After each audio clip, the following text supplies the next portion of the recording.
मांस खा जाएं तो आपके पेट में तो दादाजी के मांस को पचाने की भी क्षमता है। बोलो हाँ या ना। जब सुअर का पचा लेते हो, जब हाथी कुत्ते का पचा लेते हो, मुर्गी पचा लेते हो, तो दादाजी का मांस नहीं पचेगा आपके पेट। आपका पेट मना नहीं कर सकता, नहीं जी ये मेरे दादाजी का नहीं। उसी तरह मेरे भाई, पचाने को तो आप कह रहे हैं कि नहीं जीभ से चाट के भी पिया, फिर पचाने को तो आपके दादाजी का ही मांस आप पचा लोगे। पेट थोड़ी मना करेगा कि नहीं मैं नहीं पचाऊंगा दादाजी का मांस। जो मांसाहारी जीव होते हैं जैसे शेर है, बिल्ली है, कुत्ता है, इनके नुकीले दांत आपने देखे होंगे बाहर की तरफ यूं सामने, जिन्हें कैनाइन दांत भी कहते हैं। कैनाइन दांत तो होते हैं सबके, पर उनके विशेष मात्रा में नुकीले होते हैं बाहर की तरफ यूं। वो इसलिए होते हैं कि भगवान ने उन्हें वो दांत इसलिए प्रदान किए हैं कि वो मांस को फाड़ सकें। शेर है, बिल्ली है, चूंकि हमें ईश्वर ने वैसे वाले दांत नहीं दिए। महाराज जी, ये जो आपने बताया मैं कुछ कहना चाहता हूँ। जैसे ये जो कुछ आपने तर्क दिए ये साइंटिफिक तरीके से, तो वो साइंस के आधार पे ये असफल हो रहे हैं। कैसे? क्योंकि जैसे आपने कहा कि ये जो हमारे कैनाइन टीथ होते हैं ये वो शेर के, तो हमारा जो सेट ऑफ टीथ है ना ये बोवाइन और मतलब फ्लैट भी है और कैनाइन भी है, तो हमारे दोनों हैं। कैनाइन तो हैं, पर उस प्रकार के नुकीले कहाँ जैसे कुत्ते के होते हैं, लेकिन उसको खाने के हिसाब से वो इनफ हैं, वो जितने भी हैं वो। अस्सलाम वालेकुम दोस्तों, मैं हूं शारिफ खान। आज जो वीडियो आप देखने वाले हैं इसमें 2 हिंदू पंडित हैं और एक मुस्लिम डॉक्टर जाकिर नायक हैं। बहुत ज़बरदस्त बहस और टक्कर देखने को आपको मिलेगी। आम जनता में से एक हिंदू युवक खड़ा होकर के पंडित जी से सवाल पूछ लेता है, पहले तो बौद्ध धर्म के जो पंडित हैं उनसे और फिर हिंदू धर्म के जो पंडित हैं उनसे, कि मांस खाने के ऊपर दोनों पंडितों ने अपने अपने लहजे में अलग अलग जवाब दिया। एक ने तो ये तक कह दिया कि मांस खाने वाले कुत्ते होते हैं, दूसरे वाले ने भी इसी तरह की बातें की। सामने वाला बंदा जो पब्लिक में से उठ करके क्वेश्चन पूछ रहा था, जो कि वो भी हिंदू ही है, हिंदू बाबा से पूछ रहा था, वो बंदा साइंटिफिक था। अब जैसे ही पंडित जी ने उसको जवाब दिया, उस बंदे ने पंडित जी का जो पंडित जी ने बताया था उसको विफल करते हुए अपनी बात रखी, तो पंडित जी ने फिर से दांव मारा और बात पलट दी। किस तरह से बहुत ही ज़बरदस्त बहस देखने को आपको मिलने वाली है। तो चलिए शुरू करते हैं वीडियो। लास्ट में आन करके डॉक्टर जाकिर नायक ने पूरा मामला सब तफसील से बताया और सबको सेटिस्फाई किया, जिसके बाद हिंदू पंडित और वो लड़का पूर्णतः सेटिस्फाई हुआ। तो ब्रिलियंट जाकिर नायक की ये बहस और पंडित जी की देखते हैं। तो चलिए शुरू करते हैं वीडियो। ये मुसलमान की ज़बान है, हम जब ज़बान देते हैं उसका पालन करते हैं।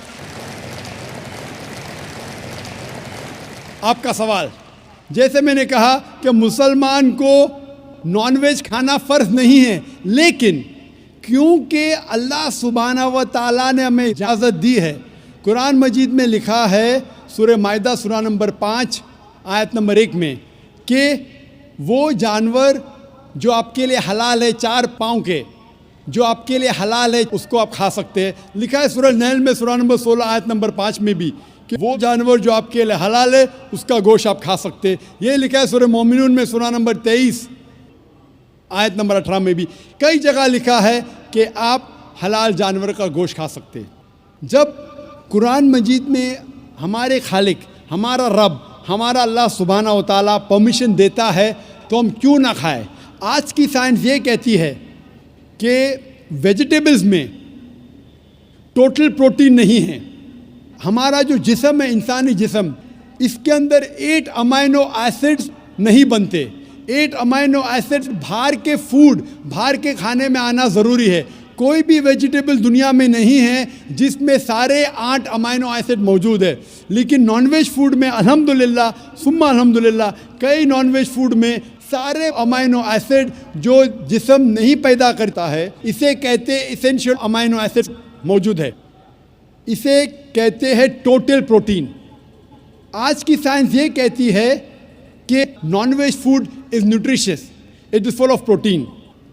और हम जब तहकीक करते हैं तो हमें पता चलता है कि जब हम हर्बीवोरस एनिमल को देखते हैं, गाय, भेड़, बकरी, ये सिर्फ वेजिटेबल्स खाते हैं, सिर्फ घास फूस खाते हैं। जब इनकी दांत को हम देखते हैं, इनके दांत दे आर फ्लैट टीथ, इनके चपटे दांत है। ये सिर्फ भाजी खा सकते, गोश्त खा ही नहीं सकते।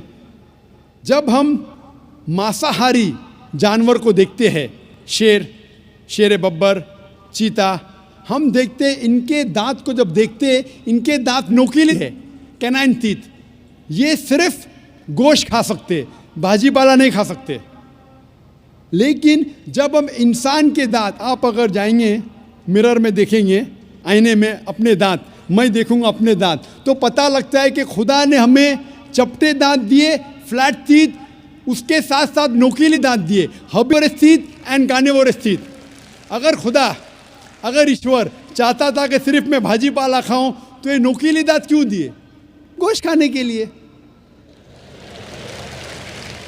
आज की साइंस कहती है डाइजेस्टिव सिस्टम जो है, जो शाकाहारी जानवर के डाइजेस्टिव सिस्टम है, वो सिर्फ वेजिटेबल्स डाइजेस्ट कर सकते हैं, भाजी पाला, गोश्त को डाइजेस्ट नहीं कर सकते। लेकिन जो कार्निवोरस एनिमल्स है, कार्निवोरस जानवर है, लायन, टाइगर, लेपर्ड, वो सिर्फ गोश्त को डाइजेस्ट कर सकते, भाजी पाला डाइजेस्ट नहीं कर सकते। इंसान का डाइजेस्ट सिस्टम है, इसमें स्मॉल इंटेस्टाइन है, इसमें लार्ज इंटेस्टाइन है। ये भाजी पाला भी डाइजेस्ट कर सकती है, गोश्त भी डाइजेस्ट कर सकती है। अगर खुदा चाहते थे कि सिर्फ हम भाजी पाला खाए, तो नॉनवेज फ्लैश डाइजेस्ट करने का डाइजेस्ट सिस्टम क्यों दिया? क्योंकि हम फ्लैश खा सके, गोश्त खा सके। बहुत से गैर मुसलमानों को ये गलत फहमी है कि उनके मज़हब में गोश्त खाना हराम है, और कई हिंदू समझते हैं कि उनके मज़हब में लिखा है कि गोश्त खाना हराम है। और आपने कहा कि हमारे धर्म में गोश्त खाना हराम है। भाई साहब, आपको आपके धर्म का इल्म कम है, इसीलिए मैं कहता हूँ कि हिंदुइज़्म जानने के लिए हिंदू की तरफ मत देखिए, हिंदू ग्रंथ का मुताला कीजिए। जब आप हिंदू ग्रंथ का मुताला करते हैं, लिखा है मनुस्मृति में चैप्टर नंबर 5 श्लोक नंबर 30 में, उसमें लिखा है कि ईश्वर ने कुछ जानवर बनाए खाने के लिए और कुछ जानवर को खा जाने के लिए।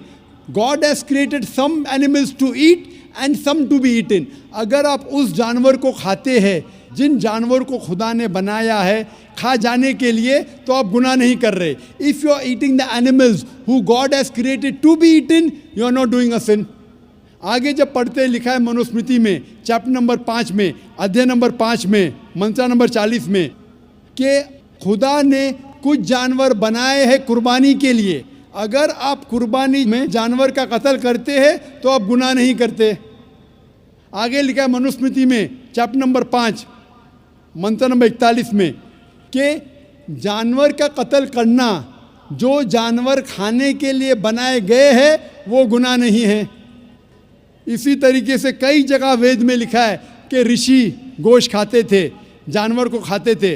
वक्त नहीं है डिटेल में बात करने का, लेकिन अगर आप महाभारत पढ़ेंगे अनुशासन पर्व चैप्टर नंबर 88, इसके अंदर युधिष्ठिर जो पांडव का एक भाई था, वो पूछता है भीष्म से कि हम यज्ञ में, पूजा में क्या खाना दे भगवान को, ईश्वर को, ताकि हमारे पुरखों को संतुष्ट मिले। तो भीष्म कहता है युधिष्ठिर से कि आप यज्ञ में अगर भाजी पाला देंगे तो हमारे बाप दादा 1 महीने के लिए खुश रहेंगे। अगर आप मच्छी देंगे 2 महीने के लिए, अगर आप खरगोश देंगे 3 महीने के लिए, अगर गोश्त देंगे तो 4 महीने के लिए, अगर आप बेकन देंगे तो 5 महीने के लिए, अगर परिंदे का गोश्त देंगे तो 6 महीने के लिए, अगर हिरन का गोश्त देंगे तो 7 महीने के लिए। पूरा मेन्यू है, माशाल्लाह बड़ा मेन्यू है। उसके आगे लिखा है अगर आप गाय देंगे तो पूरे 1 साल के लिए हमारे बाप दादा संतुष्ट रहेंगे, और अगर गेंडा राइनोसरस देंगे तो 20 साल के लिए हमारे बाप दादा खुश रहेंगे।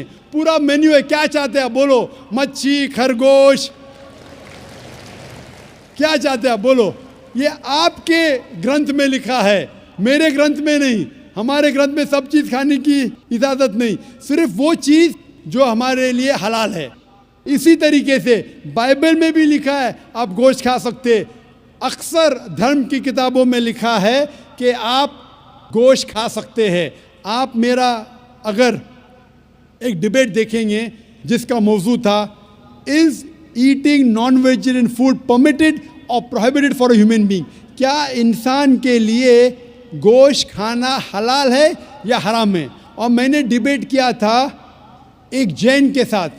जिसका नाम था रश्मिबाई झवेरी, वो इंडियन वेजिटेरियन कांग्रेस का सदर था, प्रेसिडेंट था। वो दुनिया भर घूमता है बताने के लिए कि नॉनवेज हराम है, और उसने मुझे चैलेंज किया। मैंने कहा भाई आपस में बैठ के बात करेंगे। नहीं नहीं, पब्लिक में चैलेंज किया, डिबेट करेंगे। मैंने कहा अच्छा आ बेल मुझे मार। तो मैंने कहा ठीक है भाई, पब्लिक में। बोला मैं लोग को लेके आऊँगा। मैं बोला लेके आओ। तो पाटकर हॉल के अंदर 1998 में तकरीबन 10 साल पहले डिबेट किया। वो देखेंगे सारी डिटेल्स है। लेकिन हिंदू मज़हब की किताब में ये लिखने के बाद कि गोश्त खा सकते, फिर भी कुछ हिंदू शाकाहारी क्यों हैं, वेजिटेरियन क्यों है? क्योंकि वो मुतासिर हो रहे थे बाकी फ़लसफ़े के साथ, जिसमें कहा गया है नॉन वायलेंस। और कुछ जैन मानते हैं कि ईटिंग नॉन वेज इज़ हराम, इज़ प्रोहिबिटेड। और हम जब पूछते क्यों जानवर का गोश्त खाना हराम है, तो वो कहते हैं कि घास और भाजी पाला के अंदर ज़िंदगी नहीं है, जानवरों में ज़िंदगी है। जब आप कोई ज़िंदगी लेते हैं, किसी का कत्ल करते हराम है। आज साइंस तरक्की करने के बाद पता चलता है कि वेजिटेबल्स में भी जान है, भाजी पाला में भी जान है। तो वो ज़रा अपनी फ़िलॉसफी को तब्दील करते। ठीक है हम जानते हैं कि वेजिटेबल्स में जान है, लेकिन वेजिटेबल्स डोंट फील पेन, वो दर्द को महसूस नहीं करते। जानवर दर्द को महसूस करते, इसीलिए वेजिटेबल्स खाना गुनाह नहीं है, जानवर को खाना गुनाह है। अभी साइंस तरक्की करने के बाद हमें पता लगता है कि वेजिटेबल्स को भी दर्द होता है, लेकिन ये दर्द इंसान को सुनाई नहीं देता। वेजिटेबल्स भी अफसोस करते हैं, वेजिटेबल्स भी रोते हैं, लेकिन हमें सुनाई नहीं देता। तो अभी उनका फ़लसफ़ा बदल गया। वो कहते हैं अच्छा ठीक है, मानते हैं कि वेजिटेबल्स में जान है, वेजिटेबल्स को दर्द महसूस होता है, लेकिन वेजिटेबल के पास तकरीबन 3 सेंसेस है, जानवर के पास 5 सेंसेस है। इसीलिए जानवरों की जान लेना बड़ा गुनाह है बनिस्बत वेजिटेबल्स की। मैं कहता हूँ सिर्फ डिबेट के तौर पे, argument, for sake of argument, मैं आपकी बात मानता हूँ। क्या वेजिटेबल्स के 3 सेंसेस है और जानवर के 5 सेंसेस है। मैं उस शख्स से सवाल करता हूँ कि मान लो आपका छोटा भाई गूंगा और बहरा पैदा होता है, वो सुन नहीं सकता है, बोल नहीं सकता। जब वो बड़ा होता है तो एक इंसान आपके छोटे भाई का कत्ल करता है, क्या आप जाके जज से कहेंगे मी लॉर्ड इस कातिल को कम सज़ा दो क्योंकि मेरे भाई के पास 2 सेंसेस कम थे, वो सुन भी नहीं सकता था, बोल भी नहीं सकता था? आप उल्टा कहेंगे मी लॉर्ड जज इस कातिल को डबल पनिशमेंट दो, डबल सजा दो। तो उम्मीद करता हूं दोस्तों वीडियो आपको पसंद आई होगी। वीडियो पसंद आई हो तो मेरे चैनल को सब्सक्राइब करके बेल आइकन पर ऑल का बटन ज़रूर सेलेक्ट कर लें। और वही पुरानी एक फिर से रिक्वेस्ट है कि ये वीडियो अपने व्हाट्सएप पे किन्हीं 2 लोगों को शेयर कर दें। इंशाल्लाह फिर मिलूंगा एक नई वीडियो के साथ। दोस्तों स्वास्थ्य थोड़ा ख़राब हो रखा है, खांसी की थोड़ी सी प्रॉब्लम हो रखी है। अभी जाड़ों की शुरुआत है यहाँ पे वेस्ट उत्तर प्रदेश में, तो थोड़ी सी ठंड लग चुकी है, जिसके कारण थोड़ा बोलने में दिक्कत होती है, तो आप इग्नोर करना। इंशाअल्लाह ताला एक नई वीडियो के साथ फिर से आऊँगा और ज़बरदस्त नॉलेजेबल वीडियो लेकर के आऊँगा। ऐसा नहीं है, मैं हर एक वीडियो जो भी रिसर्च करके लाता हूँ उससे कुछ सीखने को मिलता है। तो आप जो भी सीखें, आपको जो भी लगता है कमेंट करके ज़रूर बताया करिए। कमेंट का आपको मुझे इंतज़ार रहता है। और फर्स्ट प्रायोरिटी जो है लाइक को दें आप, क्योंकि लाइक करने में टाइम नहीं लगता, बस एक टच ही तो करना है। तो वीडियो को लाइक करना। इंशाल्लाह फिर मिलते हैं एक नई वीडियो के साथ, तब तक के लिए खुदा हाफिज़।